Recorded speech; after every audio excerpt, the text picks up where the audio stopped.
pengurus dan anggota ingkang kula hormati serta sedaya mawon ingkang rawuh wonten ing punika majelis saking ketua RT, ketua RW, LPMD, tokoh masyarakat, PKK, Karang Taruna dan sedaya ingkang boten saged kawula setunggal coba ingkang penguasaan tim saking kecamatan, Pak Kasih Transit dan teman-teman Satpol.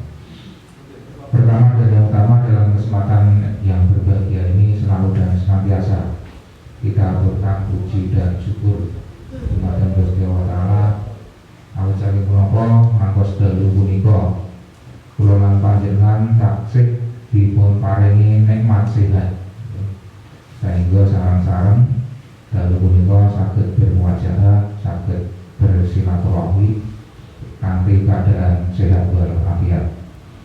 Ingkang kalih sholawat dan salam tansah kunjuk dumateng junjungan kita sedaya Nabi besar, Nabi agung dan Nabi akhir zaman Rasulullah Muhammad sallallahu alaihi wasallam. Ingkang saking panjenenganipun tansah kita tenggo sapaatipun langkung-langkung.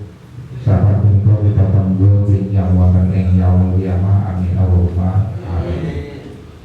Ibu bapak hadirin ingkang mulya ingkang kula hormati, wonten ajeng sampun maturaken minae saking Mbak Indi, Pak Kapolsek, Pak Dan Ramil terkait kondisi situasi di wilayah Kecamatan Gabus pada khususnya berkaitan dengan pandemi COVID-19. Oleh panjenengan pirsa grafik masyarakat yang ingkang terpapar COVID-19 ini naik, trennya naik, termasuk wonten Gabus punika nggih minggat kali naik nggih. Mila mugi-mugi mawon COVID punika boten saged kula lan panjenengan monggo sareng-sareng semakin meningkatkan kewaspadaan. Waspadaan carane pripun wonten ajeng pun aturaken bayi Pak Kapolsek, Pak Darat itu laksana meningkatkan kewaspadaan.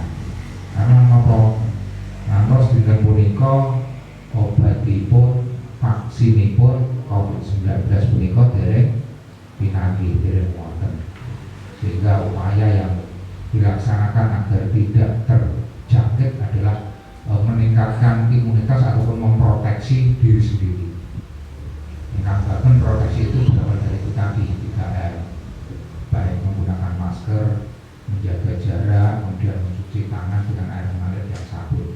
Inilah upaya ataupun obat yang paling mujarab saat ini di dalam rangka mencegah ataupun memutus rantai penularan COVID-19. Mungkin mawon nanti Ibu dan Bapak sedaya COVID ini segera sirna dari muka bumi sehingga Kelurahan Panjarangan aktivitas kados adat sabenipun.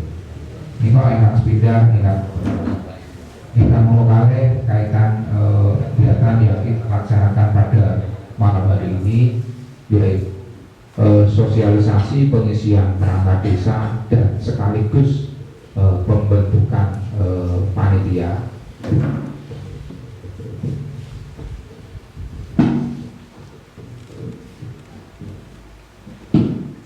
Dan sekaligus pembentukan panitia. Jadi di sini akan kami informasikan, tahapan-tahapan terkait dengan pengisian perangkat desa. Ini adalah menjawab dari masukan-masukan masyarakat. Karena terhitung tahun 2017 di desa-desa sudah ada jabatan-jabatan perangkat desa yang nolong. Tetapi pada waktu itu karena ada perubahan ketentuan, perubahan nomenklatur, mila teng desa dereng saged belum bisa melaksanakan proses pengisian perangkat desa. Alhamdulillah hari ini saat ini terkait dengan regulasi atau nomenklatur sampun sumadyo, sehingga dipersilakan bagi desa-desa yang notabene di wilayahnya ada perangkatnya yang kosong untuk segera melaksanakan proses pengisian. Ini untuk menjaga agar keberlangsungan kegiatan-kegiatan yang dilaksanakan oleh desa tidak terhambat. Artinya apa? Secara teori, secara faktual, kegiatan yang dilaksanakan oleh desa, yang saat ini ada beberapa perangkat desanya itu kosong, secara faktual itu memang berjalan. Tetapi secara yuridis ini tidak bisa dipertanggungjawabkan karena tidak ada perangkat desa yang membidangi yang bertanggung jawab. Kaitan dengan itu, kita beberapa waktu yang lalu memberikan motivasi kepada teman-teman perangkat desa di wilayah Kecamatan Gabus, bagi desanya yang ada perangkatnya yang kosong dan ada penghasilan yang diberikan kepadanya, maka kita dorong untuk melaksanakan proses pengisian. Di dalam rangka pengisian ini ada beberapa, sebelum kita masuk kepada teknis, kita mengacu kepada legalitas formalnya, aturan mainnya. Aturan main di dalam rangka proses pengisian perangkat desa mulai dari yang tertinggi yaitu Undang-Undang nomor 6 tahun 2014 yaitu Undang-Undang tentang desa, kemudian aturan-aturan di bawahnya yaitu baik dari Permendagri nomor 83, Permendagri nomor 67, kemudian di tataran di Kabupaten Pati yaitu dengan adanya Perda dan Perbu ini yang dijadikan pedoman, sehingga kemungkinan mekanisme pengisian perangkat desa itu di kabupaten yang satu dengan kabupaten yang lain sedikit ada perbedaan. Ini dikarenakan mungkin perda di masing-masing kabupaten kota ini berbeda-beda. Nah, di dalam kerangka pengisian perangkat desa untuk di Kabupaten Pati mendasarkan perda yang ada yaitu Perda nomor 2 tahun 2015 sebagaimana dirubah dengan Perda nomor 11 tahun 2018 tentang perangkat desa. Kemudian setelah Perda nomor 2 tahun 2015, perda yang terbaru berkaitan dengan nomenklatur yang ada di desa, yaitu yang mengatur SOTK yang beberapa waktu yang lalu sudah kita sosialisasikan, yaitu Perda nomor 11 tahun 2019 tentang susunan organisasi dan tata kerja pemerintah desa. Alhamdulillah untuk di desa Miko Basuki sudah menetapkan terkait dengan Perda SOTK. Kemudian selain perda yang digunakan sebagai dasar adalah peraturan bupati, yaitu peraturan bupati nomor 45 tahun 2020 tentang peraturan pelaksanaan perda nomor 2 tahun 2015.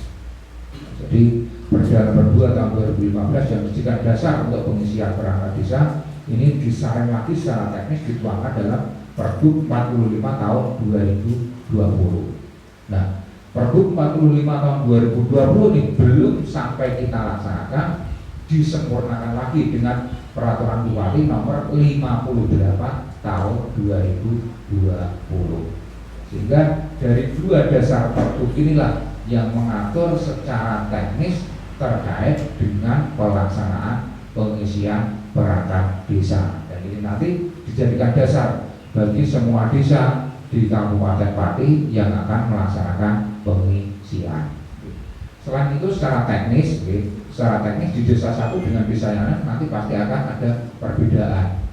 Maka secara teknis ini nanti selain terakhir produk ini juga ada tata tertib yang nanti disusun oleh panitia. Ini mengatur hal-hal yang sifatnya teknis, mungkin teknisnya pendaftaran seperti apa, berkas yang ditampilkan seperti apa, dan waktunya kapan, jamnya kapan, ini diatur di tata tertib yang disusun oleh panitia. Dan alhamdulillah pada malam hari ini nanti panitia juga nanti akan kita bentuk. Nah, terkait dengan Perda nomor 11 tahun 2019 tentang susunan organisasi dan tata kerja pemerintah desa, jadi beberapa waktu yang lalu juga sudah kita sampaikan, desa itu kan ada 3 klasifikasi, yaitu baik dari desa klasifikasi dengan swasembada, swakarya dan swadaya.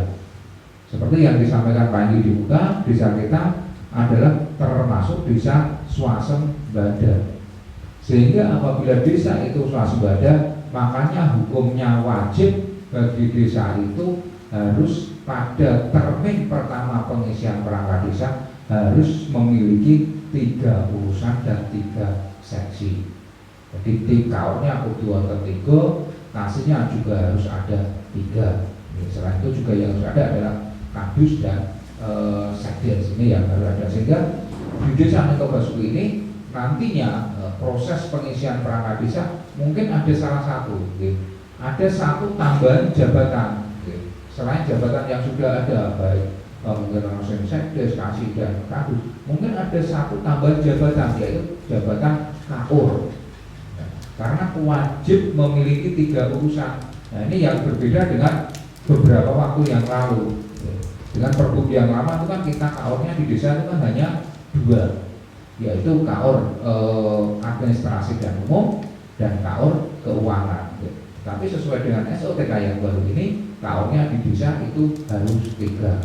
Lebih-lebih desa yang swasembada dalam kesempatan pertama itu harus segera mengisi kepala urusan yang tambah 1. Nah inilah tambah 1-nya adalah di kaur perencanaan. Jadi tambah 1 yang kemarin mungkin kaur dan hanya 2, mungkin masyarakat bertanya, lu kok tambah 1 diisi padahal kemarin tidak ada kono perencanaan. Inilah akibat ataupun kewajiban desa yang dinamakan, dikategorikan desa swasembada sesuai dengan Perda nomor 11 tahun 2019, sehingga ditambah kaur perencanaan. Ini juga untuk desa-desa yang lain yang sudah siap, artinya siap ini kenapa? Artinya ada kompensasi yang diberikan kepada calon kaur perencanaan juga melaksanakan pengisian kaur perencanaan. Contohnya seperti di muka tadi pun ditinggalkan oleh Bagi. Jadi sampai dengan saat ini izin yang keluar adalah 2 desa, yaitu di Mito Basuki dan di Sugirejo. Di Sugirejo nanti yang ngisi nopo? Yang ngisi adalah kaur perencanaan. Jadi tambah 1 jabatan kaur perencanaan. Dan di dalam rangka proses pengisian perangkat desa dari SOTK sebagaimana yang saya sampaikan tadi, nah, jadi SOTK ini kita bisa melihat di desa kita yang kosong, yang posisi mana. Panjenengan mesti pirsa sejak pensiunnya Mbah Haji Siman, Mbah Haji Siman sekretaris desa itu kosong. Kemudian tambah 1 lagi yaitu kaur perencanaan itu kosong. Kemudian yang kemarin atas prakarsa dan perjuangan dari ketua BPD beserta pengurus dan anggotanya berjuang mati-matikan memperjuangkan piye carane di Mito Basuki bisa tambah 1 kadus, karena pemerintah punya 2 dusun dan alhamdulillah masyarakatnya juga penduduknya cukup banyak, sehingga dengan doa panjenengan sedaya alhamdulillah di desa Mito Basuki ini bisa menambah 1 kadus, sehingga kadus di Mito Basuki ini nanti menjadi 2, yaitu kadus 1 dan kadus 2. Kadus 1 membawai dusun Jeraka, kemudian kadus 2 adalah membawai dulur Koripan Sapi. Kadus 2 kan Pak Karmen itu. Nah, dari bagian ini kita bisa melihat kekosongan di mana, sehingga apabila terjadi kekosongan perangkat desa dan belum diisi, maka Pak Kepala Desa bisa menetapkan pelaksana tugas sampai dengan diangkatnya perangkat desa definitif. Sehingga seperti saat ini Keluar panjenengan pirsa pilih di Desa Mito Basuki sekdes itu untuk sementara di PLT ya. Ini sampai dengan nanti ada perangkat desa yang definitif hasil seleksi. Ini amanah pasal 3 Pergub nomor 45. Nah, jabatan-jabatan yang bisa di PLT itu jabatan apa saja? Yaitu mulai jabatan sekretaris desa, kemudian kepala seksi, kepala dusun dan kepala urusan. Nah, corone di masyarakat itu kan kepala seksi kadang di asman apa petengan kan apa petengan bayan kan ya sebutannya seperti itu, baik kepala seksi, kadus dan KO itu kan kadang sebenarnya petengan bayan dan lain sebagainya. Tetapi di nomenklatur istilahnya adalah demikian, kepala seksi, kepala dusun dan kepala urusan. Ini istilah nomenklatur di Perda, tapi di implementasinya sebagaimana yang saya sampaikan adalah itu tadi, bayan, petengan, kami tua dan lain sebagainya. Nah, pelaksana tugas sebagaimana yang saya sampaikan tadi diberikan SK oleh kepala desa. Nah, Penunjukan kepala pelaksana tugas dilaksanakan paling lambat 2 bulan sejak jabatan yang bersangkutan kosong. Kemudian pengisian perangkat desa. Kepala desa melaksanakan pengisian perangkat desa apabila terdapat kekosongan jabatan perangkat desa sesuai dengan ketentuan peraturan perundang-undangan. Nah, tadi kan sudah saya tunjukkan di SOTK. Jadi posisi-posisi mana yang kosong, dan itulah yang bisa dilaksanakan pengisian. Nah, sehingga dasar dari SOTK yang kita tunjukkan tadi dari SOTK kan kelihatan, sekdesnya kosong, kaor perencananya kosong, kadusnya juga ada yang 01. Nah, sehingga dari formasi itulah yang bisa dilakukan pengisian perangkat desa oleh kepala desa.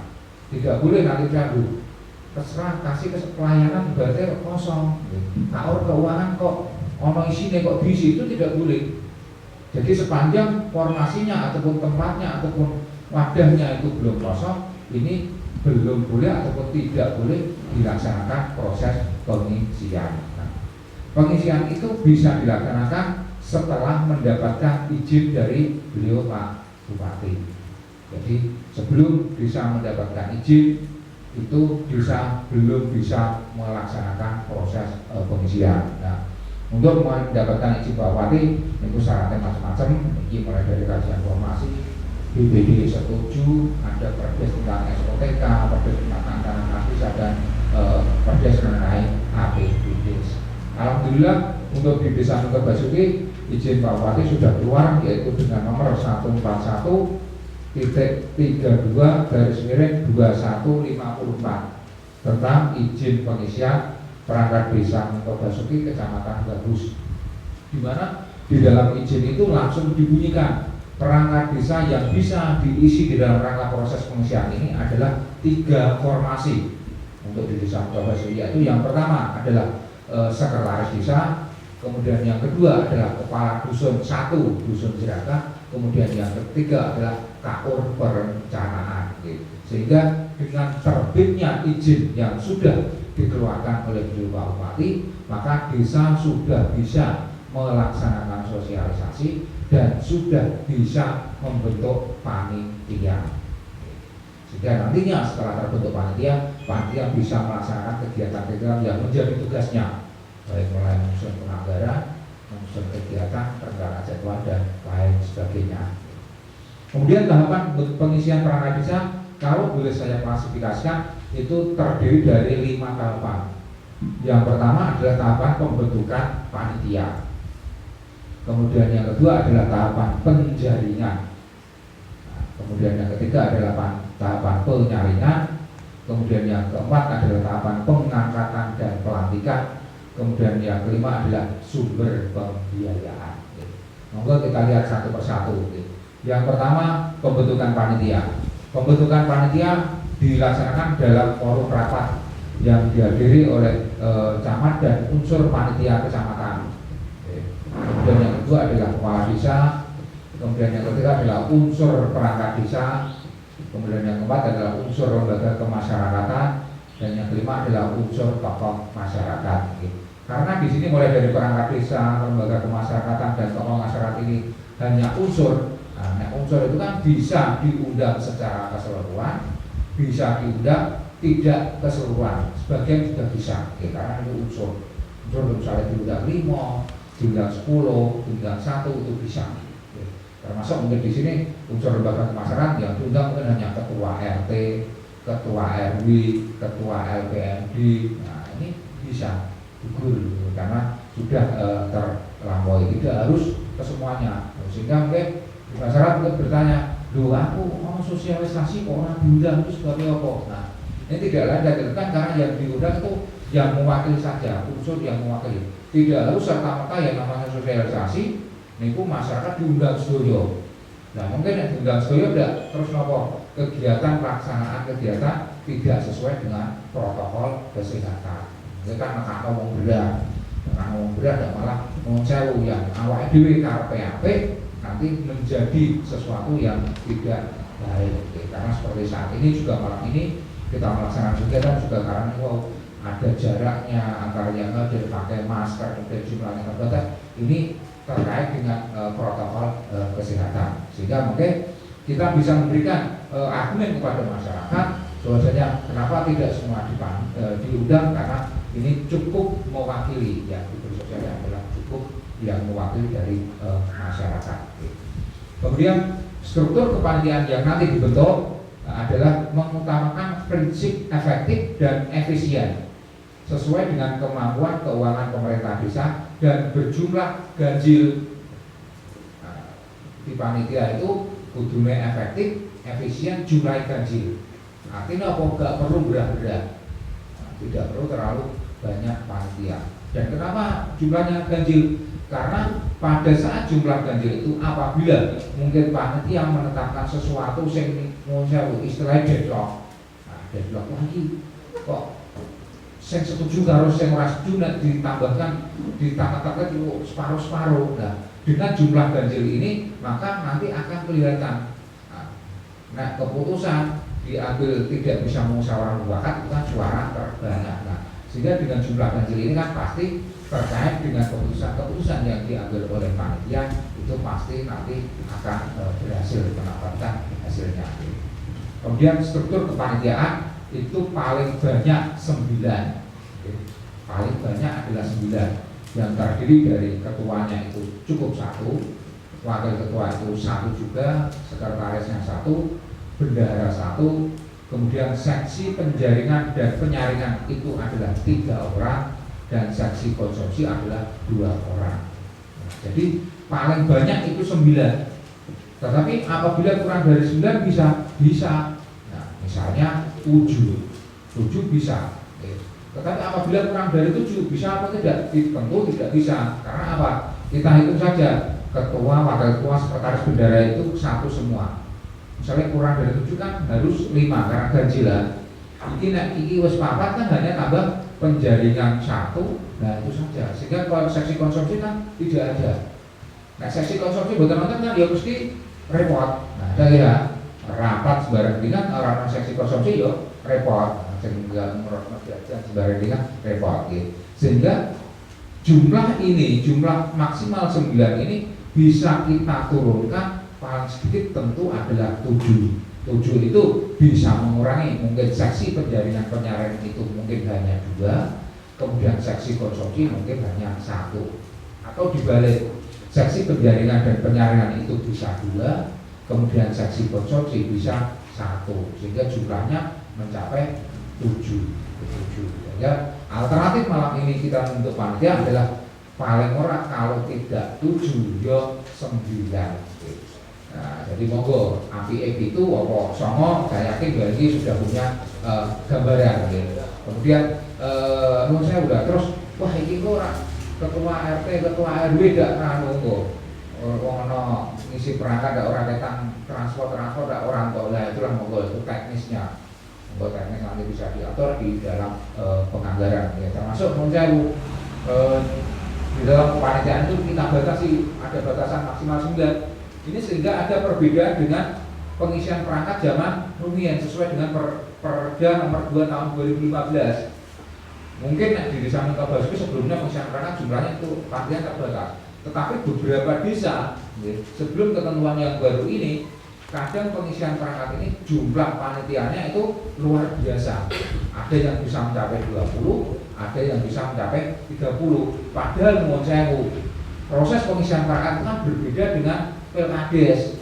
Nah, Pilkades memang membutuhkan panitia yang cukup banyak karena proses pendaftaran pemilih dan lain sebagainya. Tetapi nah, pengisian perangkat ini kan dilakukan wong sidik juga bisa. Misalnya wong itu juga bisa. Karena kan paling wong sewu. Nanti kan yang rada ribet kan proses pendaftaran. Nah, pendaftaran kan paling nek ngisi perangkat itu wong sewu. Sing daftar kan biasanya juga terbatas. Karena tidak semua masyarakat yang pengusaha terdaftar tapi buatan. Nah, pasti juga terbatas. Karena mau saya kadang kan orang juga melihat peluang saya ini seperti apa, sejauh mana peluang saya. Nah, masyarakat sekarang pandai. Kalau misalnya kita tidak punya peluang, kadang juga salon rala, juga terlalu menggantungkan peluang. Gitu. Itu alasan. Sehingga termasuk di dalamnya, nek panitia nek jumlahnya sidik, sing kudune nek panitia kan mau sewu, kita tidak menutup mata. panitia kan mesti nantinya kan budaya dari untuk honor ya. Jadi misalnya jumlah 30 itu honornya katakanlah panitia itu mau 500-an. Nah mungkin kalau misalnya panitia jumlahnya paling banyak itu honornya panitia iso 10 jutaan misalnya loh kalau gambarnya kan lagi kalau tak banyak misalnya 10 juta kena enggak yo alhamdulillah. Artinya apa? Nek panitianya 10 juta kan paling ora BPD ini paling ora per orangnya kan mesti 15 juta BPD ini lah. Nek BPD ini 15 juta yo paling ora yo Pak Kapolres, Pak Camat, Pak Jendral yo sak dhuwure sithik apa itu, tapi yo tidak semacam itu, tidak semacam itu. Nah, ini efek kalau prinsip efektif dan efisien. Kemudian tugas panitia itu apa? Yang pertama tugas panitia adalah menetapkan jadwal proses pengisian perangkat desa. Jadi jadwal ini nanti yang menetapkan panitia, tetapi jadwal ini nanti menginduk dengan jadwal yang disusun oleh pemerintah kabupaten. Nah, jadi pengisian perangkat desa ini hampir sama dengan pelaksanaan Pelkades. Tahapannya dari pemerintah kabupaten sudah membuatkan pedoman rambu-rambu jadwalnya. Sehingga jadwal yang disusun oleh panitia ini nanti menunggu jadwal dari pemerintah kabupaten. Kemudian yang kedua, tugas panitia adalah mengajukan rencana anggaran biaya. Nah, ini ya, ini so panitia ngajukan meniku wow, aku tak boleh ngomong semene, BPD semene, tak apa saya semene, macam-macam semene, pada kamar semene. Nah, ini kan bisa mengajukan rencana. Nah, rencana kan mengajukan ini nanti nuwun sewu. Karena situasi dan kondisi itu tidak bisa terrealisir semua, yo ditombok santuke. Karena mengajukan rencana ini kepada siapa? Panitia nanti menyusun rencana biaya ini diajukan kepada kepala desa. Nah, kepala desa nanti akan terhubungan dengan teman-teman dari BPD. Kira-kira nek ngisi perangkat neng minto dengan 3 formasi tak anggaran semene cukup ora, pantes ora. Nah, ini nanti tidak serta-merta panitia mengajukan rencana anggaran terus dilaksanakan dengan anggaran itu buatan, tetapi itu diajukan kepada kepala desa dan dirembuk dengan teman-teman dari BPD. Jadi misalnya panitia ngajukan 100 juta misalnya, kemudian kepala desa dan BPD menyetujui hanya 50 juta, ya 50 juta itu yang dijadikan pedoman. Sehingga meskipun bisa mengajukan, tetapi ada plafon, ada ancar-ancarnya. Kemudian yang ketiga, tugas panitia ada melaksanakan sosialisasi dan penjaringan bakal calon perangkat desa. Misalnya bisa woro-woro, bisa pengumuman dan lain sebagainya. Kemudian tugas yang keempat adalah mengumumkan dan menerima pendaftaran bakal calon perangkat desa. Ini dilaksanakan di Sekretariat. Kemudian yang kelima adalah melakukan penelitian bakal calon perangkat desa berdasarkan persyaratan yang ditentukan dan hasilnya dituangkan dalam berita acara. Ya, terhadap tugas-tugas ini nanti juga kita akan membantu terkait dengan administrasinya. Kemudian panitia pengawas di tingkat kecamatan sebagaimana yang saya sampaikan tadi, pembentukan sosialis dan pembentukan panitia pengisian perangkat desa harus dihadiri dari tim pengawas kecamatan. Dan tim pengawas kecamatan itu terdiri dari ini. Yang pertama adalah camat sebagai ketua merangkap anggota, kemudian sekcam sebagai ketua merangkap anggota, kemudian kepala seksi pemerintahan sebagai sekretaris merangkap anggota, kemudian Pak Kapolsek, Pak Jendral dan kepala seksi ketentraman dan ketertiban. Ini adalah anggota di tingkat kecamatan. Kemudian tahapan yang kedua yaitu proses penjaringan. Penjaringan itu terdiri dari pengumuman. Yang pertama pengumuman. Pengumuman dilakukan oleh panitia melalui ketua RT, ketua RW dan atau ditempelkan di tempat strategis. Jadi informasi-informasi itu ditempelkan di tempat strategis yang mudah dilihat, dibaca dan dipahami oleh masyarakat. Jadi kapan dibuka pendaftaran, syaratnya apa, pendaftarannya di mana dan sebagainya, ini dibuatkan pengumuman oleh panitia. Dengan bahasa apa? Bahasa yang mudah dipahami atau mudah dicerna oleh masyarakat. Jangan sampai mau saya panitia pengisian tahun 2020 ini pengisian perangkat karena jumlahnya 3 nganggu bahasa Inggris. Nah, kan juga sulit dicerna oleh masyarakat. Nah, kan jangan sampai terjadi demikian. Kemudian kalau tidak bahasa Inggris nganggu bahasa tulisan Jawa. Nah, ini kan yuk kadang juga kita wong Jawa tapi juga kesulitan. Sehingga dengan menggunakan bahasa-bahasa yang mudah. Seperti bahasa Indonesia ini kan bahasa-bahasa yang mudah, yang familiar. Ya. Kemudian pelamar hanya diperbolehkan mendaftar hanya untuk satu formasi. Sehingga apabila ada masyarakat sudah mendaftar di katakanlah formasi sekretaris desa, yang bersangkutan tidak bisa mendaftar di formasi kepala perencanaan atau juga mendaftar di kepala dusun. Hanya milih satu formasi. Berbeda dengan misalnya kita daftar kuliah ataupun SMA ini bukan bisa formasi pilihan pertama, pilihan kedua, pilihan ketiga, kan ada alternatif macam itu. Tapi untuk prakerja itu hanya bisa mendaftar di satu formasi, tidak boleh lebih dari satu. Kemudian yang kedua pendaftaran dengan syarat sebagai berikut. Jadi istilahnya syarat masyarakat yang bisa mendaftarkan diri sebagai perangkat desa adalah sebagai berikut. Yang pertama adalah warga negara Indonesia. Di sini tidak ada batasan harus warga di desa setempat. Jadi terbuka. Jadi pengisian perangkat ini terbuka bagi seluruh masyarakat se-Indonesia. Jadi misalnya di Minto Basuki ini ada proses pengisian perangkat, orang gabus, wong gembong, wong tambak romo, wong kayek ingin mendaftarkan diri melamar formasi sekdes di sini misalnya, itu boleh. Jadi ini kan ada ketentuan pelamar itu kan harus warga desa setempat. Nah sekarang sudah sesuai dengan amar putusan Mahkamah Konstitusi, maka pelamar perangkat desa ini terbuka bagi seluruh warga negara Republik Indonesia. Ini sama dengan kepala desa. Kepala desa ke depan juga demikian, terbuka bagi seluruh warga negara Indonesia. Kemudian yang kedua adalah bertakwa kepada Tuhan Yang Maha Esa. Ini dibuktikan dengan surat pernyataan. Kemudian yang ketiga adalah memegang teguh dan mengamalkan Pancasila dan seterusnya dibuktikan dengan surat pernyataan. Kemudian yang keempat adalah yang penting ini berpendidikan minimal SLTA atau sederajat. SLTA atau sederajat dengan SLTA itu kan ada paket C, paket C dan mungkin MA dan lain sebagainya, ini harus sederajat dengan SLTA. Kemudian berusia 20 tahun sampai dengan 42 tahun. Jadi kalau daftar itu usianya minimal 20 tahun, maksimal 40 tahun.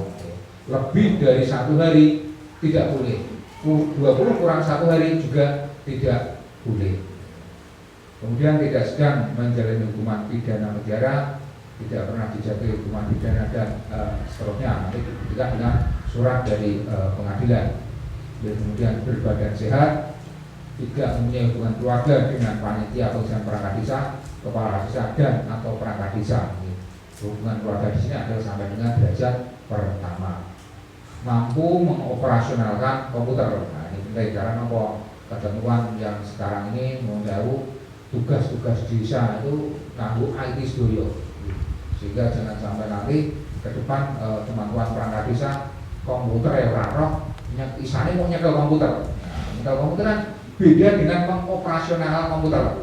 Nah, ini kan iso nyekel komputer, nyekel tok. Nah, ini kan harus bisa mengoperasionalkan komputer sehingga iso nganggo sehingga nantinya bisa meringankan terkait dengan tugas-tugas yang ada di desa. Kemudian tidak terikat atau bekerja pada instansi pemerintah ataupun swasta lainnya pada jam kerja yang sama. Kemudian bersedia di tempat tinggal di desa setempat sejak dilantik sebagai perangkat desa. Jadi, misalnya ada orang dari desa lain, misalnya desa setempat, desa sebelah kita, mungkin ono wong Banjarsari daftar neng kene, Purwosari, Solo dan lain sebagainya ingin mendaftarkan di sini. Kemudian nantinya jadi, maka setelah jadi yang bersangkutan sejak dilantik harus bersedia tinggal di desa Minto Basuki. Nah, khusus untuk jabatan kepala dusun, karena kepala dusun yang kita isi adalah di dusun Jerakah, maka kadus yang terpilih yang terlantik nanti setelah dilantik yang bersangkutan harus berdomisili di dusun setempat. Berdomisili. Nah, jadi kadus Jerakah kok ya omahe di dusun Jerakah. Nah, nek kaur ataupun sekdes secara umum yang penting ini manggon ning desa ngentok basuki. Nah, untuk kadus ada pengaturan yang kasuistis, yang bersangkutan harus berdomisili di dusun setempat. Nah, yang dimaksud dengan hubungan keluarga yang tidak boleh ini yang seperti ini, yang saya beri warna merah ini yang tidak boleh. Nah, kemudian yang hijau ini yang bisa. Nah, saya contohnya hubungan ke atas yang tidak boleh adalah misalnya dari ditarik dari perangkat kadis ataupun panitia ke atas adalah orang tua, baik tiri ataupun angkat, kemudian di sini dari istri adalah mertua, tiri ataupun angkat. Ini yang tidak boleh. Kemudian ke samping adalah kakak, kakak tiri ataupun angkat termasuk suami ataupun istrinya. Kemudian adik tiri ataupun angkat termasuk suami ataupun istrinya. Kemudian derajat pertama ke bawah adalah anak, termasuk suami istrinya baik tiri ataupun angkat. Kemudian ke samping yang boleh. Jadi kalau misalnya nih ada perangkat desa mempunyai suami ataupun istri, adine bojone, ini bisa peripengan gini ya, Pak. Nah, peripengan ini bisa. Nah, jadi peripengan ini sudah bisa. Jadi misalnya kan yang beri contohnya misalnya Pak Mudin. Nah, Pak Mudin punya istri, jadi adine bojone Pak Mudin itu bisa, jadi peripean itu bisa. Ini yang sedikit berbeda dengan beberapa waktu yang lalu. Nah, rumiyin itu kan ditarik derajat pertama itu kan termasuk istrinya, termasuk di sini kan rumiyin kan boten pikantuk. Tapi dengan kondisi sekarang, kondisi Pergub 45 dan Pergub 58, peripean ini bisa ataupun boleh untuk menjadi perangkat desa. Kemudian jangka waktu penelitian administrasi 10 hari dan seterusnya. Kemudian yang penting dalam hal pelamar yang memenuhi persyaratan kurang 2. Jadi di masing-masing formasi perangkat desa, baik dari sekdes, kaur perencanaan ataupun kadus, maka di dalam masing-masing formasi persyaratan itu minimal jumlah pelamarnya itu harus 2. Apabila kurang dari 2, panitia pengisian memperpanjang waktu pendaftaran selama 2 hari. Kalau diperpanjang selama 2 hari belum didapatkan ataupun tidak didapatkan jumlah pelamar itu 2, maka di formasi itu dinyatakan batal dan bisa dilaksanakan pengisian di gelombang berikutnya. Nah, gelombang pengisian belum tidak serta-merta terus balik di sini boten, tetapi di gelombang berikutnya. Gelombang berikutnya kapan? Ya nanti menunggu warning dari kabupaten, kira-kira mau ngisi perangkat kapan nih. Belum tentu di tahun 2021 ada, belum tentu di tahun 2022 itu ada.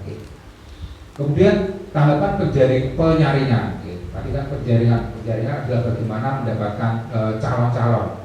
Jadi yang memenuhi syarat tadi yang dilakukan oleh panitia termasuk mengumumkan. Kemudian setelah penjaringan didapatkan calon-calon, minimal 2 di masing-masing formasi, maka dilakukan tahapan berikutnya yaitu penyaringan. Penyaringan bakal calon perangkat desa dilakukan melalui ujian tertulis ditambah dengan pensekoran jasa pengabdian. Ujian tertulis dilaksanakan melalui 2 alternatif. Yang pertama adalah komputer assessment test ataupun yang dinamakan CAT ataupun lembar jawab komputer. Nah, menggunakan CAT ataupun LJA ini nanti yang menetapkan adalah beliau Pak Bupati. Sampai dengan hari ini belum ditetapkan kira-kira nanti pengisian perangkat menggunakan CAT ataupun LJK, ini belum ditetapkan. Sehingga ini nanti berbeda dengan proses ujian pengisian perangkat sesuai dengan Perda nomor 2 tahun 2015. Ujian perangkat yang rumiyin itu dilaksanakan di desa dengan corong enggak apa ya, manual nih pilihan ganda. Tapi dengan ketentuan yang baru ini, ujian perangkat desa dilaksanakan dengan 2 alternatif, bisa CAT, bisa LJK. Nah, yang menghandle ataupun yang mengurusi terkait dengan ujian tertulis ini bukan lagi Panwas kecamatan. Ini sudah menjadi kewenangan dari Panwas kabupaten. Yang menyelenggarakan adalah Panwas kabupaten. Sehingga pakai ujian tertulisnya juga pelaksanaannya tidak di balai desa, itu disatukan. Ini hampir sama dengan proses pengisian perangkat zaman rumiyin ya. Rumiyin kan ujian perangkat itu diikuti karena kategori kan ya Pak ya, nonton tegor, nonton stadion. Ini sehingga nanti kembali kepada seperti itu.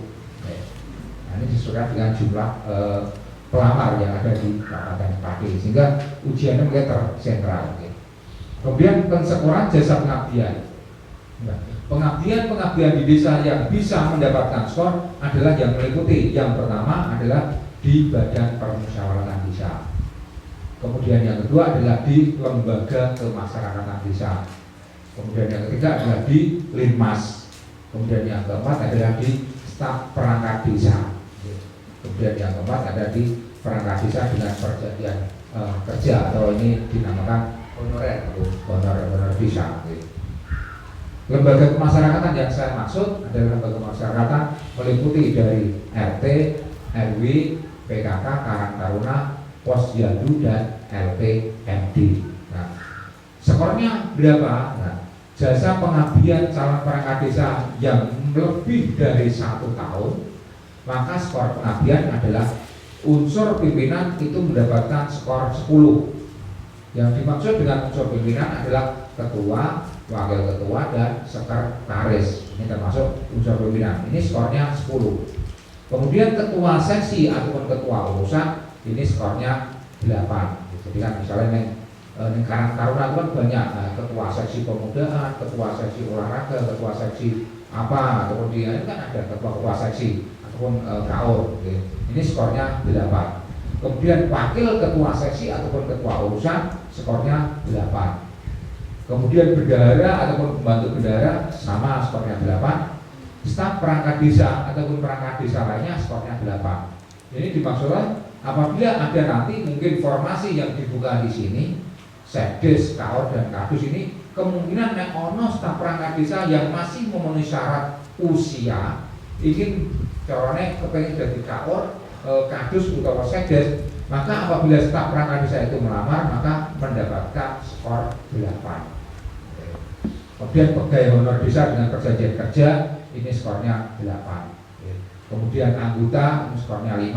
Anggotanya yang dimaksud mungkin anggota misalnya dalam satu organisasi pada Karang Taruna kan ada seksi kepemudaan. Nah, ketua seksinya lagi kan 8. Nah, anggota seksi kepemudaan, anggota seksi mungkin olahraga, anggota seksi pemberdayaan dan lain sebagainya. Nah, anggotanya ini yang skornya ataupun 5. Kemudian dalam hal jasa pengabdian calon perangkat desa belum mencapai 1 tahun, tetapi lebih dari 6 bulan, maka juga mendapatkan skor pengabdian yaitu 3. Jadi manakala ada warga masyarakat kemarin misalnya honorer organisasi RT, nah ini kan belum 1 tahun, tetapi mungkin kan dalam reorganisasi itu kan lebih dari 6 bulan. Nah, wis minimal 6 bulan dan kurang dari 1 tahun, yang bersangkutan tidak pandang bulu, boh ketua, boh wakil, boh sekretaris, boh bendahara, itu skornya sama, yaitu dihitung 3. Tapi nek 1 tahun lebih tadi kan ada perbedaan, nek ketua 10, ya, nek bendahara 8, ketua seksi 8 dan lain sebagainya. Tapi apabila kurang dari 1 tahun dan lebih dari 6 bulan, boh ketua, boh wakil, boh sekretaris skornya podo, yaitu 3. Jasa pengabdian sebagaimana yang saya sampaikan tadi, ini dibuktikan dengan keputusan pengangkatan dari kepala desa dan dilegalisir oleh pejabat yang mengangkat atau surat keterangan dari pejabat yang mengangkat. Jadi nek ora ono SK-ne bisa dengan surat keterangan. Nah, surat keterangan dari kepala desa atau pejabat yang mengangkat itu dilampiri dengan surat pernyataan dan saksi minimal 3 orang. Jadi kan kadang kan di desa itu kan lembaga-lembaga yang dibentuk, ya, kadang kepengurusan RT, kepengurusan RW, Karang Taruna dan lain sebagainya, secara faktual ya, itu kan sudah dibentuk, tetapi kadang secara administrasi ini kan belum dibuatkan SK, jadi ada SK-nya, sehingga Manakala nanti calon tidak bisa menunjukkan SK, ini bisa diganti dengan surat keterangan ataupun surat kesaksian. Surat keterangan yang dibuat oleh yang bersangkutan mengetahui pemerintah desa, kemudian dengan minimal 3 orang saksi. Nah, 3 orang saksi itu terdiri dari yang pertama adalah dari unsur lembaga itu, kemudian dari tokoh masyarakat, dan dari unsur perangkat desa. Jadi minimal saksinya 3, sehingga ampun patos mungkin dari ada warga masyarakat dulu aku gebet jadi pengurus RT, pengurus RW yang ora duwe SK, caranya piye lah ini dengan surat keterangan. Kemudian penghitungan skor pengabdian. Apabila calon perangkat desa pernah menjabat ataupun diangkat pada pengabdian yang sejenis, maka dihitung salah satu yang mempunyai skor yang paling tinggi. Jadi sejenis itu misalnya pernah jadi ketua, pernah jadi pengurus RT, ketua, wakil, sekretaris. Kawin pisanan mungkin tahun 90 untuk 95 jadi RT. Kemudian 95 untuk 2000 jadi RT naik. 2000 sampai dengan 2010 jadi RT naik. Ini kan sejenis. RT podo-podo RT ini dinamakan sejenis. Ini apabila sejenis ini podo-podo RT dari awal hingga akhir, maka diambil skor yang tertinggi. Skor yang tertinggi apa? Skor yang tertinggi sebagaimana yang saya sampaikan tadi. Yang tertinggi adalah unsur pimpinan tadi, ketua, wakil ketua, dan sekretaris. Tapi apabila yang bersangkutan pernah menjabat ini GBN tahu jadi ketua seksi, kemudian tahu jadi bendahara, kemudian tahu jadi sekretaris, ini diambil yang punya skor yang tertinggi. Skor yang tertinggi daripada yang saya sampaikan tadi adalah di sekretaris, unsur pimpinan, yaitu skornya 10. Kemudian apabila calon perangkat desa pernah menjabat pada 2 atau lebih pengabdian dengan periode yang berbeda, tidak terdapat waktu yang bersamaan, maka skor pengabdian dihitung seluruhnya. Jadi misalnya yang bersangkutan pernah jadi RT, terus jadi RT Rampung, terus jadi RW. Nah, karena pengabdiannya ini berbeda, RT, RW kan berbeda. Bar RT, terus jadi RW, kemudian bar itu, terus jadi Limas. Nah, ini kan berbeda-beda. Ini diakumulasi. Apabila tidak ada waktu yang bersamaan, maka diakumulasi ataupun dihitung semua. Kemudian apabila calon perangkat desa pernah menjabat 2 atau lebih pengabdian yang berbeda namun terdapat waktu yang bersamaan, maka pengabdian dihitung pada salah satu yang punya skor yang paling tinggi. Nanti saya sampaikan contohnya. Kemudian apabila calon perangkat desa pernah menjabat pada 2 atau lebih pengabdian dengan periode yang sama atau terdapat waktu yang bersamaan pada skor pengabdian dihitung salah satu yang punya skor yang tertinggi. Nanti akan sampaikan contohnya. Ini contohnya demikian, Pak. Jadi apabila calon perangkat desa pernah menjabat sebagai sekretaris RT pada tahun 2000 sampai 2005 dan ketua RT tahun 2010 sampai 2015, maka skor pengabdian yang dihitung adalah mempunyai skor yang paling tinggi. Jadi yang saya buatkan contoh ini mestinya bukan sekretaris RT, contohnya ibaratnya bendahara RT, ya, karena sekretaris itu kan grade-nya sama, gitu. Apabila ini tidak ada waktu yang berat, maka dihitung yang tertinggi. Yang tertinggi adalah ketua RT. Tetapi karena ini podo-podo RT nih, podo-podo RT nih, meskipun waktunya ada jedanya, gitu. Tahun 2000 sampai dengan 2005 kemudian berhenti, kemudian 2010 diangkat lagi sampai dengan 2015. Karena ini sama-sama di kepengurusan RT, maka hanya dihitung skornya 1, yaitu dihitung yang tertinggi. Tapi misalnya beda-beda, itu lain cerita. Kemudian apabila calon perangkat desa pernah menjabat sebagai ketua RT, misalnya diangkat tanggal 1 Agustus 2000 sampai dengan 31 Juli 2005, dan kemudian yang bersangkutan setelah habis jadi pengurus RT diangkat menjadi ketua RW. Ketua RW tanggal 1 Agustus 2005 sampai dengan Juli 2010, maka penghitungan skor pengabdian dihitung seluruhnya. Artinya apa? Yang bersangkutan itu kan wis rampung dari RT, wis rampung, bareng rampung dari RT diangkat dari ketua RW. Dan di sini tidak ada waktu yang bersamaan, gitu. Karena ini dari RT kan 1 Agustus tahun 2000 sampai dengan 31 Juli 2005. Ini jadi ketua RT. Kemudian bariku 1 Agustus 2005 kan pun bari diangkat menjadi RW sampai dengan 31 Juli 2010. Karena jasa pengabdiannya ini berbeda, ya, RT dan RW, dan waktunya juga tidak bersamaan, maka terhadap hal yang demikian maka skornya dihitung secara keseluruhan. Jadi yang bersangkutan menjadi ketua RT skornya 10, kemudian yang bersangkutan menjadi ketua RW skornya 10, maka skornya dihitung menjadi 20. Kemudian contoh yang ketiga, calon perangkat desa pernah menjabat sebagai ketua RT, misalnya diangkat pada tanggal 1 Agustus 2000, dan secara aturan yang bersangkutan harus habis di tahun 2005.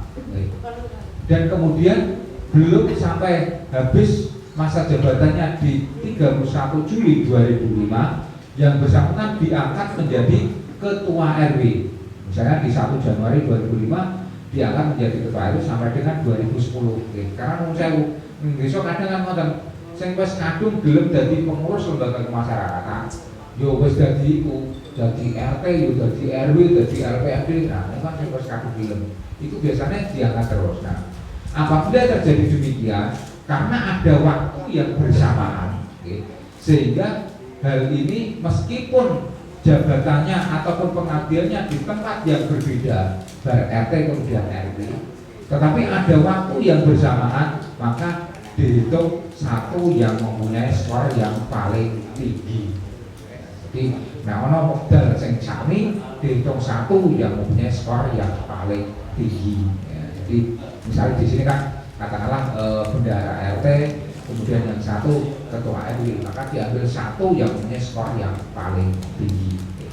Kemudian contoh yang keempat, apabila calon perangkat desa pernah menjabat sekretaris RT dan ketua LPMD pada tahun yang bersamaan, tahun 2010 sampai dengan 2015, maka itu diambil satu saja. Sehingga inilah ketentuan penghitungan skor pengabdian. Nah, penghitungan rumus skor pengabdian tidak serta-merta nanti terus di total kabin terus jadi angkanya aki. Jadi kan kadang kan di desa itu kan banyak yang ikut pengabdian, sehingga pengabdiannya 10 di total kabin, sehingga jadi unsur pimpinan kabin untuk 10 ke 10 dari 100 boten. Nah, jadi skor pengabdian itu terdiri dari total nilai pengabdian yang tertinggi yang dimiliki oleh bakal calon perangkat desa dalam proses seleksi calon perangkat desa, dijadikan suatu desa dijadikan sebagai bilangan pembagi pemilih. Kemudian skor pengabdian sama dengan jumlah nilai pengabdian skor calon dibagi BPP dikalikan dengan 20. Sehingga inilah menghitung skor pengabdiannya. Sehingga secara teori jumlah ataupun maksimal nilai di skor pengabdian itu hanya 20. Jadi di pengabdian 10, di pengabdian biro, maka jumlah skor pengabdiannya itu hanya maksimal 20. Contoh misalnya demikian. Misal di jabatan kasih pemerintahan dilamar oleh 2 orang, yaitu pelamar A dan pelamar B. Total nilai pengabdian A sebanyak 30. Kemudian sedangkan total nilai pengabdian B sebanyak 15. Maka skor penghitungan pengabdian bagi keduanya adalah yang pertama dicari dulu bilangan pembagi pemilih. BBP-nya itu dari mana? BBP-nya adalah dari skor tertinggi salah satu calon, yaitu skor tertinggi adalah 30. Itu yang dijadikan BBP. Sehingga menghitung skor pengabdian adalah sebagai berikut. Skor pengabdian A adalah dia kan punya pengabdian maksimal 30 tadi, sehingga 30 dibagi skor tertinggi pengabdian BBP 30 dikali 20, maka skor pengabdiannya adalah 20. Kemudian skor pengabdian B, karena dia hanya memiliki pengabdian kalau di total hanya 15, maka menghitungnya adalah 15 dibagi dengan BPP dikalikan konstanta 20, maka pengabdian B adalah 10. Ya, inilah untuk menghitung skor pengabdian. Nah, inilah yang berbeda dengan beberapa waktu yang lalu. Sehingga ada batasannya. Batasan maksimal pengabdian itu maksimal hanya 20. Kemudian di dalam rangka ujian tertulis ini meliputi apa saja? Ujian tertulis terdiri dari materi umum, materi khusus, dan materi psikologis. Jadi inilah yang ada di dalam materi ujian tertulis ini nanti berbeda dengan ujian-ujian yang terdahulu. Materi umum terdiri dari baik dari Pancasila dan PKN, IPS, Bahasa Indonesia, Matematika, dan Kepemimpinan. Kemudian materi khusus meliputi ketentuan mengenai pemerintah desa, materi yang berkaitan dengan tugas pokok dan fungsi. Kemudian materi psikologi yaitu mengarah pada upaya mendeteksi peserta ujian dari aspek karakter, kemampuan adaptasi, dan kemampuan manajerial. Kemudian khusus untuk jabatan kepala seksi pelayanan. Kepala seksi pelayanan adalah modin, coran modin, tamberikan buatan. Khusus untuk modin akan ditambahkan materi praktek dalam memimpin acara keagamaan. Kemudian nilai skornya berapa? Jadi nilai skor selain skor pengabdian adalah sebagai berikut. Nilai skor ujian yang bersangkutan apabila peserta mendapatkan nilai antara 0 sampai 40, skornya adalah 30. Nilai ujian 41 sampai dengan 60, skornya adalah 40. Nilai ujian 61 sampai dengan 70, skornya adalah 50. Dan nilai ujian 91 sampai dengan 100, nilainya adalah 80. Sehingga di dalam ujian ini tidak ada kategori lulus atau tidak. Untuk biji 40 ora masalah, untuk biji 100 yo tidak masalah. Mboten wonten lulus mboten nih. Nah, yang lain kan ada lulus dan tidaknya. Di sini tidak ada lulus dan tidaknya. Nah, kemudian total skor pengabdian ataupun total nilai adalah jumlah skor pengabdian dan skor ujian tertulis. Sehingga apabila selain kasih pelayanan ini skor maksimal ujian tertulis adalah 80 dan skor pengabdian adalah 20, maka jumlah nilai ataupun skor yang tertinggi adalah 100 yang merupakan gabungan dari skor pengabdian dan skor ujian tertulis. Khusus untuk kasih pelayanan nanti instrumennya lain. Kasih pelayanan instrumennya nilai ujian itu maksimal 60, nilai praktek itu maksimal 20, nilai pengabdian maksimal 20, sehingga jumlahnya sama yaitu 100. Kemudian dalam hal peringkat nilai terdapat nilai yang sama. Setelah pensekolahan di akhir itu ada yang sama. Jadi misalnya calon A dan calon B di jumlah skornya podo untuk skor katakanlah 80. Apabila ada skor yang sama, maka penentuan peringkat berdasarkan nilai ujian tertulis yang tertinggi. Jadi misalnya di sini nanti contoh misalnya kalau perencanaan calonnya loro skornya podo-podo 80. Jadi skor tadi kan gabungan antara skor ujian tertulis dan skor pengabdian podo-podo 80. Dan podo-podo 80 maka dilihat ujiannya sing dhuwur sing ndi. Dan dari ujian kok ujian podo neh, maka dalam hal ujian tertulis masih terdapat nilai yang sama, maka penentuan peringkat dilakukan berdasarkan skor jasa pengabdian. Panitia membuat berita acara scoring dan melaporkan pada kepala desa. Setelah menerima berita acara dari panitia, kepala desa berkonsultasi kepada camat. Berdasarkan konsultasi tersebut, camat melakukan kajian dan memberikan rekomendasi secara tertulis. Dari dasar rekomendasi camat inilah nantinya ditetapkan calon perangkat desa yang nanti bisa dilantik oleh kepala desa. Jadi ini nilai tawarnya camat ya rada dhuwur. Nah, lagi direkomendasikan oleh camat. Nah, jadi nek kira-kira orang untuk rekomendasi camat ya nuwun sewu, yo petinggi yo Pak iki yo rawani lantik. Nah, ini mengingkari daripada Pergub dan Perda. Kemudian paling lama 14 hari setelah mendapatkan rekomendasi maka dilaksanakan proses pelantikan. Kemudian biaya pengisian perangkat desa bersumber dari mana? Yang pertama adalah bersumber dari APBDes. Alhamdulillah di sini sudah diposkan karena kemarin sudah ada perubahan APBDes. Kemudian yang kedua adalah bantuan keuangan dari APBD. Nah, bantuan keuangan dari APBD ini wujudnya apa? Wujudnya adalah fasilitasi ujian sebagaimana yang saya sampaikan, baik dari ujian tertulis maupun ujian praktek. Kemudian yang biaya yang bersumber dari APBDes digunakan untuk honor, belanja makan ikon, belanja alat tulis dan lain sebagainya. Sehingga bersumber dari APBDes ini bisa berasal dari PAD, tetapi kalau misalnya PAD kurang, ini bisa diambilkan dari swadaya ataupun bantuan pihak ketiga. Biaya pengisian dari bantuan keuangan digunakan untuk, nah ini kalau seperti yang saya sampaikan, biaya dari APBD digunakan untuk pelaksanaan ujian tertulis atau dan praktek. Besarnya berapa? Besarnya maksimal performasi adalah 10 juta maksimal. Ini nanti sudah menjadi ranahnya di bagian pemerintahan kabupaten. Panitia pengisian perangkat desa tidak diperbolehkan memungut biaya dari calon perangkat desa. Nah ini yang sing rada lain. Jadi calon kok orang kok ditarik biaya calon, nah, tidak boleh.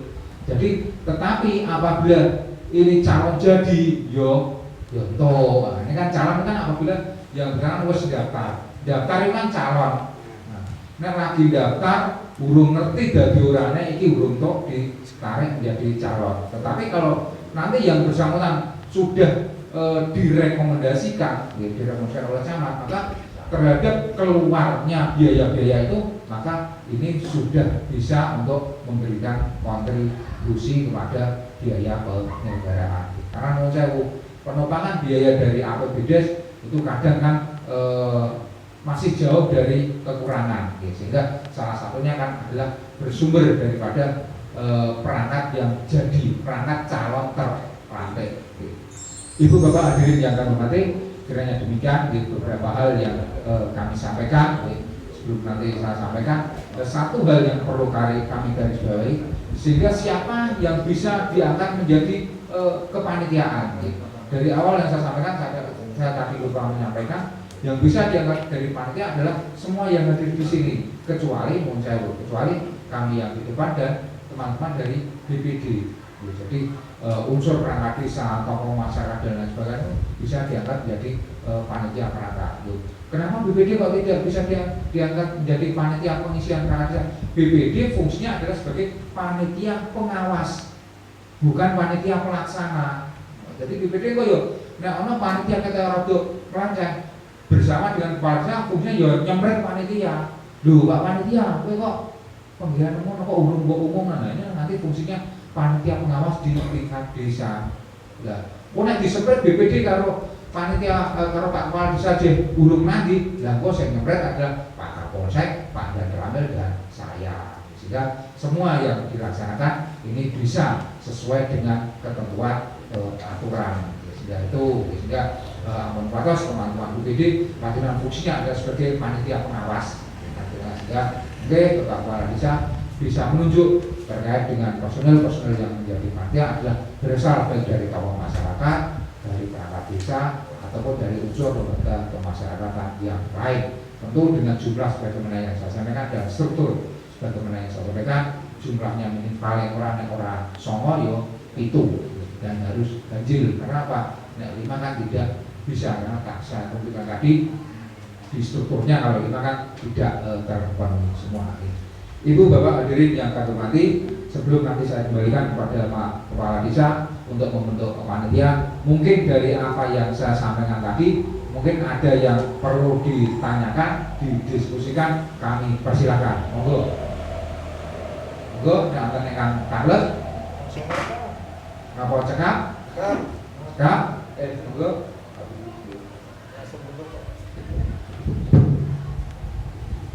Terima kasih atas waktunya Pak. Ada beberapa pertanyaan yang mungkin belum tertuang dalam peraturan yang sampun jenengan sampaikan.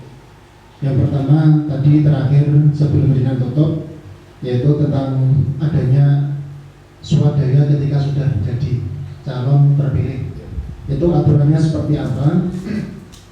karena dari Perbu 45 dan perubahan pertama perubahan kedua saya belum baca. Terus apakah itu nanti bisa dituangkan dalam tatip dalam seleksi pengisian perangkat, itu yang pertama. Terus untuk yang kedua, untuk mengenai batas pendaftaran Pak, itu kan ada sistem gugur ya. Ketika kita daftar berkas harus lengkap, sampai batas akhir pendaftaran berkas harus lengkap. Kalau tidak lengkap otomatis gugur. Semisal dalam satu formasi tersebut ada 3 pendaftar, 2 lengkap, 1 gugur dari batas waktu yang telah ditetapkan karena 1 orang berkasnya kurang lengkap, otomatis bakal calon sudah terpilih 2 orang, yang 1 gugur dan syarat minimal 2 sudah terpenuhi. Kalau semisal cuma 2, 1 terpenuhi, yang satunya administrasinya kurang lengkap, otomatis gugur. Itu perlu diperpanjang 2 hari atau berapa? Itu yang kedua. Terus untuk poin pengabdian, bagi pengabdian yang kurang dari 6 bulan, itu poinnya 0 ya, itu ya. Kurang dari 1 tahun, lebih dari 6 bulan, itu ada poinnya 3. Terus untuk poin sekretaris Pak, di jasa pengabdian tadi kan untuk bendara ada pembantu bendara, itu poinnya ada 8. Terus untuk sekretaris kan belum dijelaskan, padahal kadang banyak formasi dari struktural itu ada sekretaris 2. Mungkin itu dari saya. Terima kasih.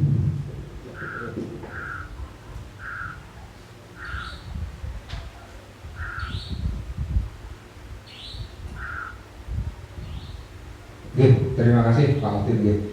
Yang pertama terkait dengan pembiayaan. Jadi seperti yang saya sampaikan tadi, calon perangkat desa tidak diperkenankan ataupun dibenarkan untuk membayar, ditarik biaya, tidak benarkan. Tetapi ini berbeda perlakuannya seperti yang saya sampaikan, bahwasanya di dalam rangka proses pengisian perangkat desa, biaya yang digunakan oleh desa yang tertuang di dalam APBDes ini kan sesuai dengan kemampuan keuangan desa. Apabila nanti setelah dihitung bahwasanya plafon ataupun anggaran yang dirumuskan di dalam APBDes ternyata setelah dihitung ternyata tidak mencukupi, maka ini dimungkinkan terhadap pemerintah desa dan panitia untuk menggali sumber dari yang lain.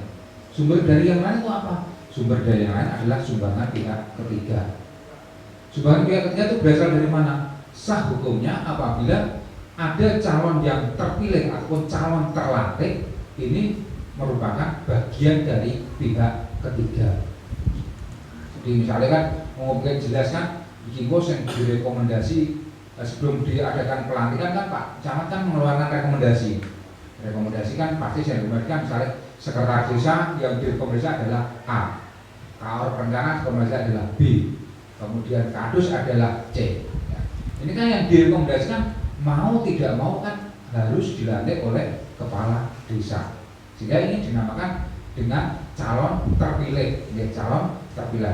Nah calon terpilih ini kan jelas yang bersangkutan itu nanti pasti dilantik, sehingga disinilah sah dari panitia, dari pemerintah desa. Manakala ada kekurangan biaya, maka yang bersangkutan ini bisa untuk menopang proses penyelenggaraan, bisa ditarik, sehingga nanti ada ketentuan khusus, mungkin nanti di tatip itu nanti ditambahkan.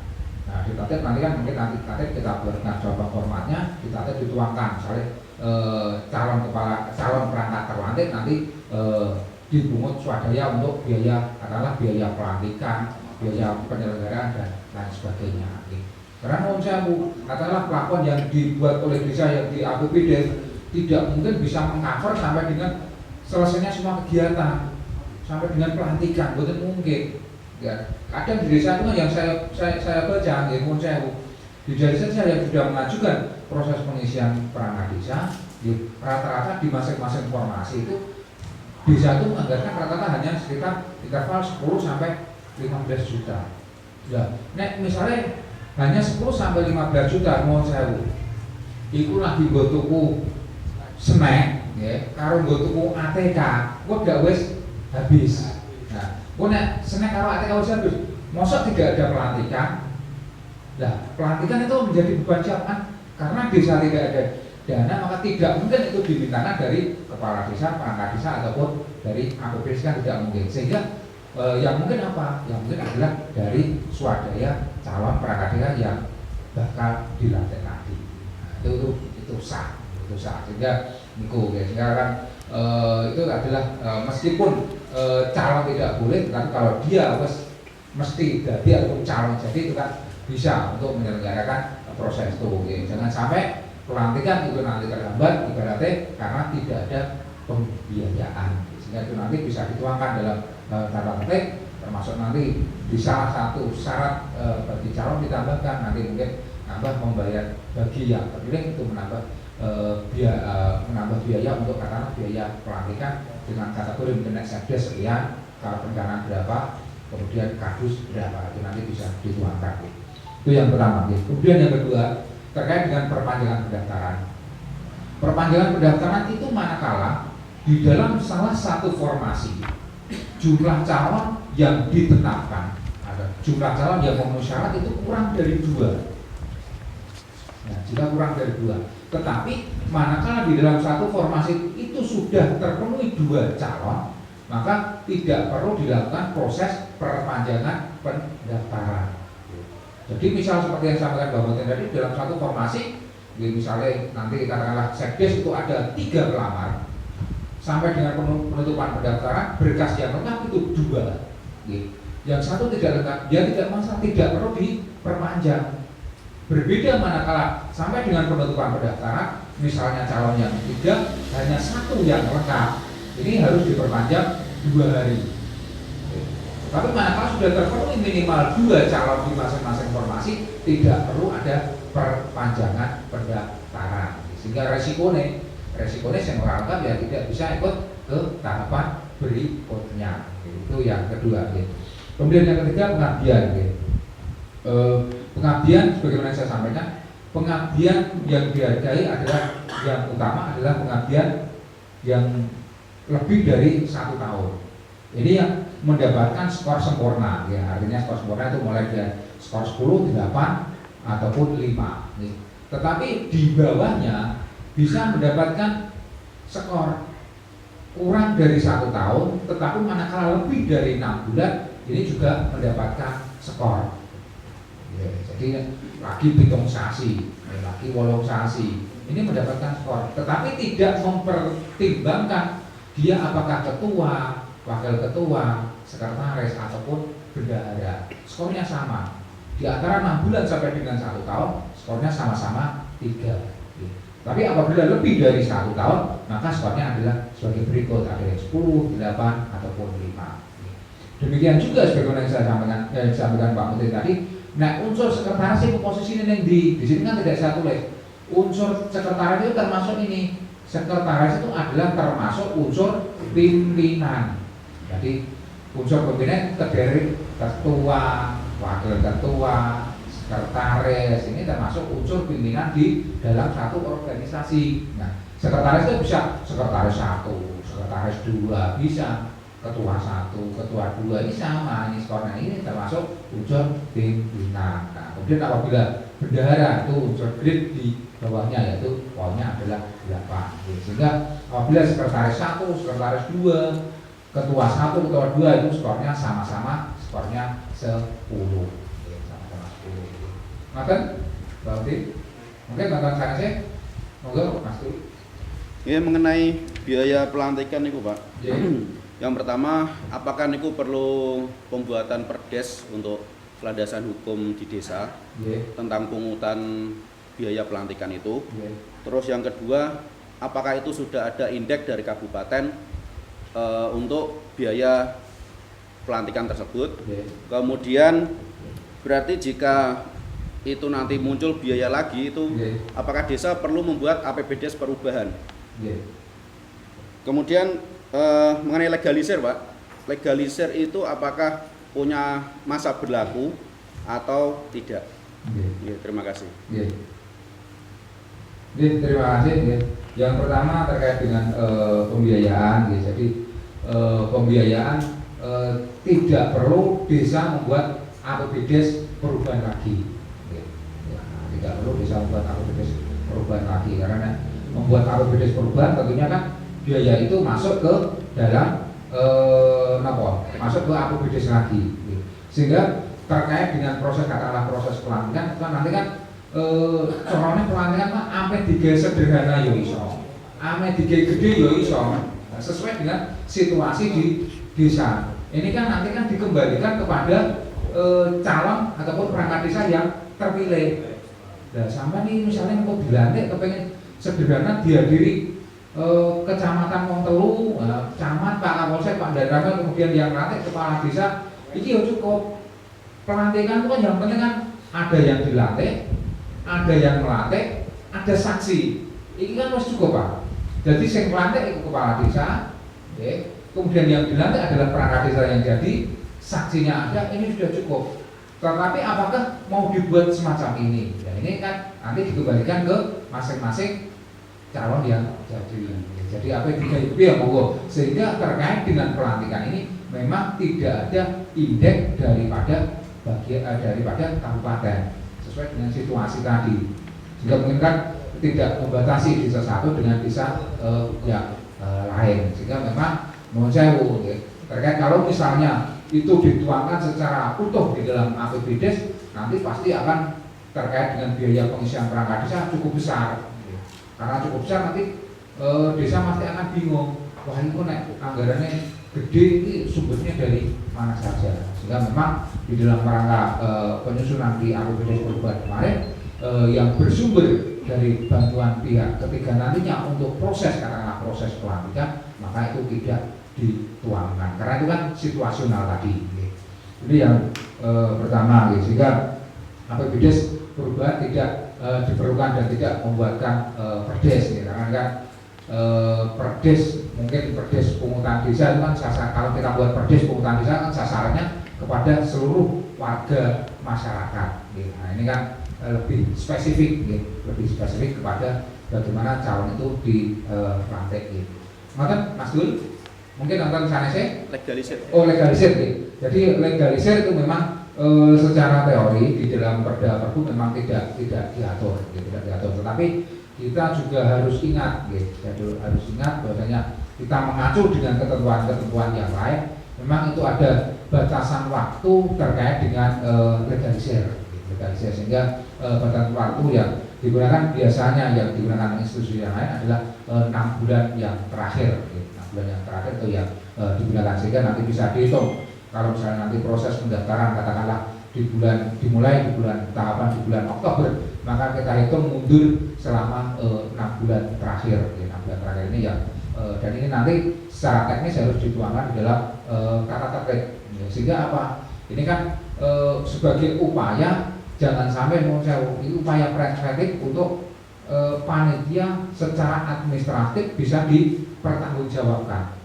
Jangan sampai nanti terkait administrasi ini suatu ketika setelah pelaksanaan kegiatan ini selesai, nanti ada timbul gugatan dan lain sebagainya. Sehingga ini yang harus diantisipasi kita bersama.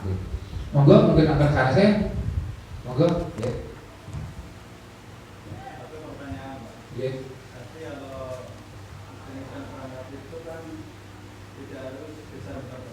Dari desa lain, persyaratannya ada yang khusus atau yang sama? Terima kasih. Jadi apabila ada pelamar itu dari desa lain, persyaratan secara umum sama. Cuma yang membedakan adalah terkait dengan pengabdian. Nah, pengabdian yang dihargai di sini adalah pengabdian di desa setempat. Ya, jadi misalnya ada warga Gabus yang mendaftarkan ke Sekdes di Minto Basuki, pengabdiannya di Gabus pirang-pirang itu tidak mendapatkan skor, tidak mendapatkan nilai.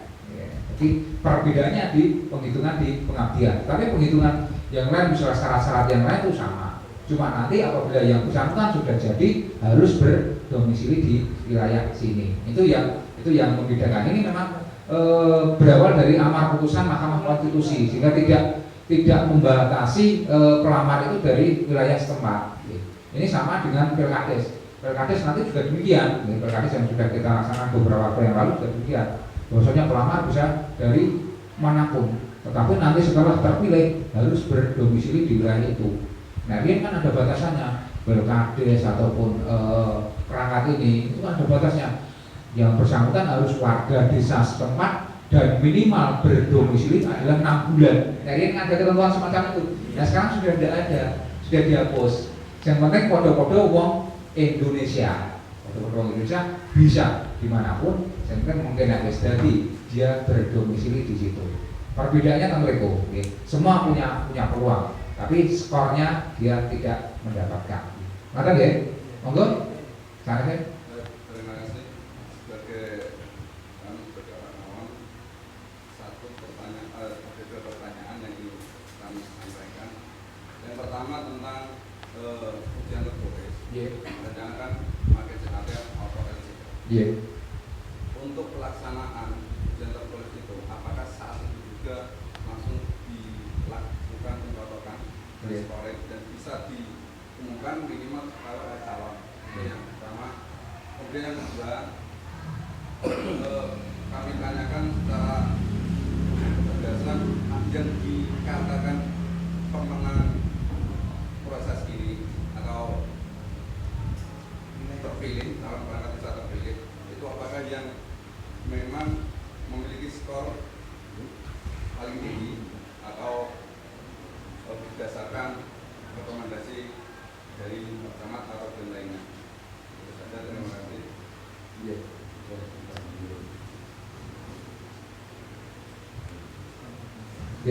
Terima kasih. Yang pertama terkait dengan ujian tertulis. Jadi ujian tertulis sebagaimana yang saya sampaikan tadi ada dua model. Yang pertama menggunakan CAT, kemudian yang kedua menggunakan LJK. Jadi dari apakah CAT, apakah LJK ini sampai dengan hari ini belum diputuskan. Jadi kewenangan yang melaksanakan ujian tertulis adalah panitia tingkat kabupaten. Ini adalah yang diketahui oleh Pak Bupati. Sampai dengan saat ini, sampai dengan tadi kami berkonsultasi apakah menggunakan CAT, apakah menggunakan LJK belum diputuskan. Yang menjadi kewenangan Pak Bupati. Sehingga untuk menjawab hasilnya apakah nanti sudah langsung bisa diketahui ataupun tidak, kita belum tahu. Nah, ini kan berbeda dengan yang dulu ya. Nah, yang rumit itu kan sesuai dengan Perda Nomor 2 tahun 2015 ya. Bahwasanya setelah calon melaksanakan ujian langsung dilaksanakan koreksi sehingga calon bisa mengetahui. Tetapi dengan model ujian sebagaimana yang saya sampaikan tadi ada dua alternatif, apakah CAT ataupun LJK. Tentu ada dua alternatif juga. Yang pertama, kalau menggunakan CAT tentu setelah melaksanakan ujian langsung bisa dilihat hasilnya. Ya, kasus PNS niku kan langsung bisa dilihat hasilnya. Tetapi apabila LJK kan Lembaga Komputer itu kan kembali seperti apa? Pada waktu saya sekolah SMA niku kan menebali apakah huruf A, B, C niku ditebali. Nah, itu kan ada prosesnya. Sehingga bisa jadi dengan menggunakan LJK ya bisa jadi pada waktu itu juga diumumkan atau juga ada jeda waktu karena mungkin saking banyaknya pelamar, banyaknya yang dikoreksi ya. Karena mungkin saking banyaknya yang dikoreksi kan mungkin ada membutuhkan waktu interval apakah 1 hari ataukah 2 hari itu baru selesai ya. Setelah itu baru diumumkan. Nah, ini sampai dengan hari ini memang kita belum mendapatkan informasi atau formula yang digunakan seperti apa ya, apakah CAT atau LJK. Ini yang pertama. Kemudian yang kedua terkait siapakah yang nanti diputuskan ataupun direkomendasikan oleh camat ya. Bahwasanya sebagai di Pergub nomor 45 tahun 2020 ya, yang direkomendasi oleh camat adalah calon yang mendapatkan nilai yang tertinggi menjadi pertimbangan untuk direkomendasikan oleh camat. Ketentuan bunyi di Pergubnya semacam itu. Sehingga nanti terkait yang mendapat rekomendasi kita pasti akan mempertimbangkan itu biji yang tertinggi kok. Ini tentu akan kita rekomendasikan. Nah, Tetapi menurut saya memang ini baru tersirat di perbuknya semacam itu. Yang direkomendasi adalah yang mendapat nilai tertinggi dipertimbangkan untuk direkomendasikan oleh camat. Nah, hal ini nanti akan diatur secara teknis dengan surat Pak Bupati. Jadi Pak Bupati nanti akan menerbitkan surat indikator yang direkomendasikan untuk beberapa instrumen. Satu mungkin ujian tertulis bobotnya sekian, skornya bobotnya sekian, mungkin ada semacam itu. Dan hal ini belum sampai kepada kita, gitu. Tapi itu nanti pasti akan kita sampaikan kepada Ibu Bapak sekalian, jangan sampai kira-kira sing jadi sing piye. Tapi sebagaimana saya bilang tadi di Pergub 45 dijawab seperti itu, bahwasanya calon yang mendapat nilai tertinggi menjadi bahan pertimbangan untuk direkomendasikan oleh camat. Jadi camat kan tetap nanti berkonsultasi kepada bupati, kita punya atasan. Makan Pak ya, mungkin akan sana sih. Apa? Monggo. Tadi sudah dijelaskan mengenai dasar aturan dan aturan baru Pergub 45 sama 58. Iya. Dan kemarin barusan saja kami dapat Pergub yang baru lagi Pak, yang kedua itu Pergub 65. Di situ yang poin dari pemisahan perangkat di sini yang mungkin di Pergub 45 sama 55 belum terakomodir, yaitu mengenai status izin dari BPD. Mungkin dari rekan-rekan BPD kan banyak yang tahu juga, mungkin ada beberapa gitu. Mungkin kalau semuanya juga tidak masalah. Kalau ada yang ingat di pengisian penjaringan perangkat desa, itu di situ disebutkan bahwa harus mengundurkan diri ketika pendaftaran. Jadi bukan hanya sekedar izin dari atasan. Kalau mungkin staf perangkat desa atau perangkat desa lainnya yang mau mengikuti proses kan harus izin dari kepala desa. Tapi kalau di keanggotaan BPD itu harus mengundurkan diri.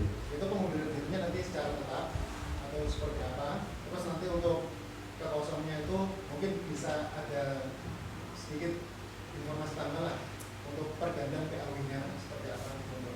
Terus yang kedua mengenai pengabdian Pak. Kadang mungkin saya pribadi ya, tak contohkan diri saya. Ketika saya punya minat ikut seleksi Sekdes, saya dulu ketika dalam berorganisasi memiliki beberapa item pengabdian. Dalam berjalannya waktu mungkin saya dalam periode tersebut belum habis, tapi saya ketika itu mengundurkan diri. Dan setelah pengunduran diri saya, mungkin selang 1, 2, 3, 4 bulan saya ikut ke jenis organisasi lain yang mungkin dalam lingkup aturan ini tercover sebagai jasa pengabdian. Apakah itu yang digunakan tanggal pengunduran diri saya? Apakah yang digunakan itu dari awal masa periode yang sudah disambungkan sekian sampai sekian, kalau saya dilanjut lagi untuk periode jenis pengabdian yang berbeda atau seperti apa? Ya, terima kasih. Jadi yang pertama terkait dengan BPD. Jadi memang pengaturan BPD ini memang kasuistis. Jadi BPD berbeda dengan teman-teman perangkat yang lain. Itu kan artinya menghargai BPD lebih tinggi daripada yang lain. Sehingga memang terkait dengan BPD apabila akan mendaftarkan diri menjadi perangkat desa atau mungkin mendaftarkan diri menjadi kepala desa, syaratnya berbeda dengan teman-teman perangkat desa. Nah, perangkat desa misalnya akan kompetisi di Perkades ataupun dari staf yang menjadi KOR atau Kadus, ini kan cukup izin dari atasan. Tapi kalau BPD adalah mengundurkan diri, dan mengundurkan diri tentu harus segera diproses. Nah, pengunduran diri diproses, diberhentikan. Ya, sehingga setelah ada pengunduran diri dan diproses itu, maka tahapan berikutnya adalah mengisi dengan adanya PAW. Nah, ini untuk teman-teman BPD, sehingga monggo teman-teman BPD yang masih memenuhi syarat, ingin berkompetisi di dalam rangka pengisian perangkat desa, konsekuensinya adalah yang bersangkutan itu memang harus mengundurkan diri. Tidak jadi ora jadi, ya ini kudu mandek, kudu mundur, dan itu diproses dan diberhentikan. Setelah diberhentikan, ini ada jeda waktu, kita ada PAW. PAW berasal dari mana? Adalah yang kemarin kan nonton berita acaranya, itu adalah urutan di wilayah yang di bawahnya. Kalau misalnya dia berasal dari wilayah 1, maka urutan di bawahnya itu yang naik. Atau berasal dari wilayah 2, maka urutan di bawahnya. Tapi apabila dalam wilayah itu kemarin misalnya jumlah calonnya jumlah calonnya itu sama dengan kebutuhan, maka nanti akan dilaksanakan musyawarah kembali untuk mendapatkan anggota PAW. Itu yang pertama. Ya. Kemudian yang kedua, ya, terkait dengan pengabdian tadi, ya. Jadi pengabdian itu kan dibatasi dengan masa bakti. Ya. Jadi misalnya katakanlah saya menjadi menjadi pengurus RT di tahun 2005 sampai dengan 2010, maka masa bakti itulah yang digunakan. Masa bakti sudah. Tapi setelah masa bakti itu kemudian yang bersangkutan misalnya berhenti dan masuk kepada pengabdian yang lain dan waktunya berbeda, maka yang bersangkutan bisa mendapatkan skor yang berbeda. Tetapi manakala yang bersangkutan itu dalam setengah perjalanan dalam masa bakti itu keluar, kemudian ikut di pengabdian yang lain, maka ini karena ada waktu yang bersamaan, maka dihitung satu yang punya skor yang tertinggi. Contoh misalnya seperti BPD ini. BPD ini kan BPD itu tidak bisa dipilih setelah yang bersangkutan 3 kali menjabat. Nah, 3 kali menjabat itu kan bisa dilakukan secara penuh 6 tahun kali 3, tetapi tidak penuh pun bisa. Jadi misalnya yang bersangkutan baru 2 tahun menjabat, kemudian mengundurkan diri, itu sudah dihitung 1 periode. Ya, jadi udah yuk lagi 2 tahun. Nah, kudunya udah yuk 16 tahun. Nah, ini tidak usah demikian. Ini dihitung 1 periode. Demikian juga terkait dengan pengabdian tadi. Ya, pengabdian misalnya jadi ketua RT misalnya periode 2005 sampai dengan 2010, ya dihitung di masa itu. Nah, masa itu. Jadi mungkin sebelum 2010 yang bersangkutan keluar kemudian ikut di pengabdian lain karena ada waktu yang bersamaan. Gitu. Maka ini tetap diambil salah satu yang mempunyai skor yang paling tinggi. Itu. Terus mata waktu ya, karena ada waktu ya. Itu paduannya di kurun waktu masa baktinya. Kurun waktu masa baktinya. Mungkin bisa dipertegas ya Pak. Yeah. Kalau tadi kan yang saya sampaikan mungkin dari tanggal mengundurkan diri. Yeah. Misal saya pengabdian di Karang Taruna 2005 sampai 2010. Yeah. Pertengahan pengabdian mungkin di tahun 2008 saya mengundurkan diri. Yeah. Yeah. Saya merantau. Yeah. Seperti itu. Yeah. Setelah selang 1-2 bulan saya pulang. Yeah. Saya ikut di pengabdian RT di tahun 2009. Yeah. Karena di tengah tadi pengabdian antara 2005 sampai 2010 di 2007 saya mundur. Saya 2008 masuk di sekretaris. Itu akan dihitung semua. Karena saya ada bukti otentik bahwa saya mengundurkan diri. Nah, apa salah satu saja. jadi contohnya demikian. Contohnya ini caranya. Nah, tadi kan kita contohkan di termasuk contoh di tanggal ini, calon perangkat desa menjabat ketua RT, misalnya tanggal 1 Agustus 2000 sampai dengan 31 Juli 2005. Ini kan berarti kan kurun waktu 5 tahun, kurun waktu 5 tahun.